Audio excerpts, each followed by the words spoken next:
السلام علیکم عزیز طالبات، آج ہم 12ویں جماعت کے سبق تشکیل پاکستان کے صفحہ نمبر 8 کے پیرا جو ہے لاسٹ پیراگراف کی تشریح جو ہم کل کر رہے تھے اس کا سیکنڈ پارٹ جو ہے آج ہم کریں گے۔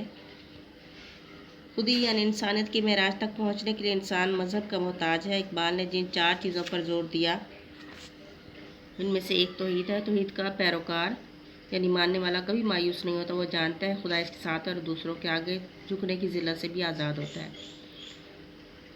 دراصل توحید ایمان کی بنیاد ہے، جس پر کامل ایمان کی عمارت قائم ہے۔ اس سے انسان بہادر ہو جاتا ہے اور وہ نہ خوف ہے نہ وہ غم زدہ ہوتے ہیں۔ آیت کی تشریح بن جاتا ہے کا پیکر بن جاتا ہے۔ دوسری چیز اللہ کے رسول کی الفت اور تقلید ہے۔ یہ وہ چیزیں ہیں جن پر عمل کر کے انسان دونوں جہاں کی فلاح پا سکتا ہے۔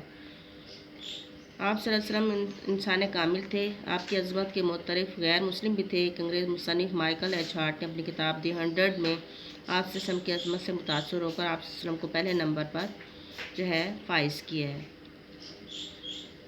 علامہ اقبال اسی پس منظر میں فرماتے ہیں کہ محمد سے وفا تو نے تو ہم تیرے ہیں، یہ جہاں چیز ہے کیا لوح و قلم تیرے ہیں۔ قرآن کا مطالعہ جو ہے انسان کو جدت افکار اور اس پر عمل جدت کردار عطا کرتا ہے۔ قرآن کریم کے مطالعے کے بارے میں ایک غیر مسلم جرنیل نے کہا تھا کہ میں نہیں جانتا کہ یہ ایک سچی کتاب ہے کہ نہیں، مگر اتنا ضرور جانتا ہوں کہ اس کا مطالعہ انسان کو بہادر بنا دیتا ہے۔ قرآن کا موضوع انسان اور اس میں انسانیت کی فلاح کے لیے تمام اصول موجود ہیں۔ رجائیت یعنی مثبت سوچ انسان کو مایوسی کی گہرائیوں سے نکال کر امید کی روشنی میں کھڑا کر دیتی ہے۔ انسان اس کی بدولت جو ہے راضی برضائے الہی ہو جاتا ہے۔